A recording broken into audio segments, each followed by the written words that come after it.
گزشتہ کئی ماہ سے بے گناہ قید صنم جاوید کے وہ معصومانہ سوالات جو اس کی رہائی کی راہ میں رکاوٹ ہیں۔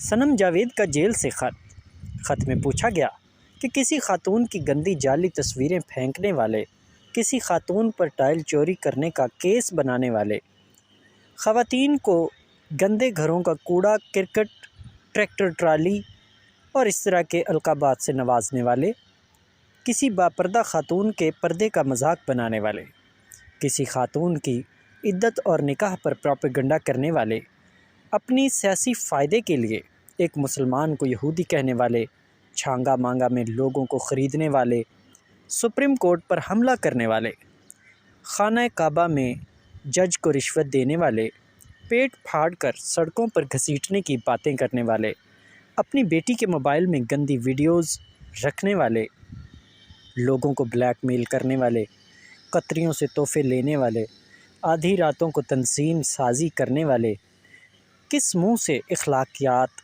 تربیت اور زبان پر بات کرتے ہیں؟ آج ان کو جواب دیتے ہیں تو ہمیں بدتمیز کہتے ہیں کہ آپ چاہتے ہیں کہ ہم صرف سنتے رہیں۔ آپ کی زبان میں تو ابھی تک جواب دیا ہی نہیں، پھر بھی مسئلہ کیا ہے؟ آئی پی پی جوائن کرنے والوں کو شہیدوں کی بے حرمتی معاف ہو جاتی ہے۔ کیا آئی پی پی جوائن کرنے سے مجسمے کو اپنے ٹوٹنے کا دکھ بھول جائے گا؟ آئی پی پی جوائن کرنے سے دیواروں پر لٹکی یادگاریں خود بخود جڑ جاتی ہیں؟ کیا آئی پی پی میں جوائن کرنے سے شہیدوں کے خاندانوں کے جذبات مجروح نہیں رہتے؟ کیا آئی پی پی جوائن کرنے سے جنگ پھر سے بدل کر احتجاج بن جاتی ہے؟ کیا آئی پی پی جوائن کرنے والوں کا عبرتناک انجام نہیں چاہیے؟ اپنی سیاست چمکانے کے لیے مذہب کے بعد اب شہیدوں کے ناموں، ان کی قربانیوں، ان کے خاندانوں کو استعمال کیا جا رہا ہے۔ یہ قابل مذمت ہے۔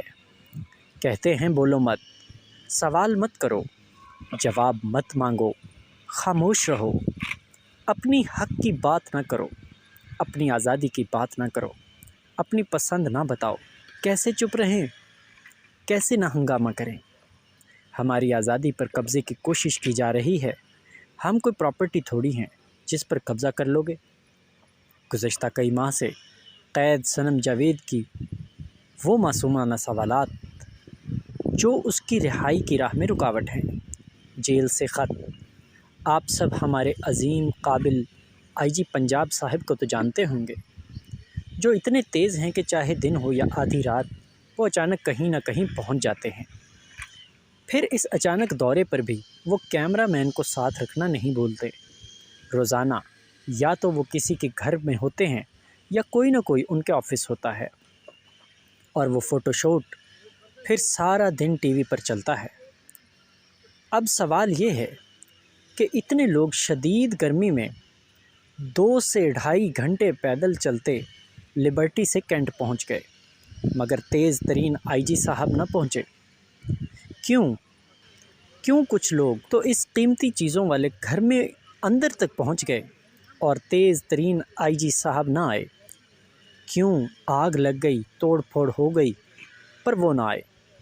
جن کی ڈیوٹی تھی لوگوں کی حفاظت، شہر کی حفاظت، کیا تب بھی آپ کی گاڑیوں میں پیٹرول ختم تھا؟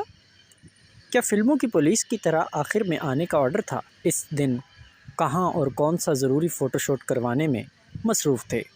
اگر اس دن آپ اپنی ڈیوٹی نہیں کر سکتے تھے تو اب آپ جیل میں کیوں نہیں ہیں اور ہم کیوں جیل میں ہیں؟ ہم سے پریس کانفرنس مانگنے والوں، ان سے استعفیٰ مانگو۔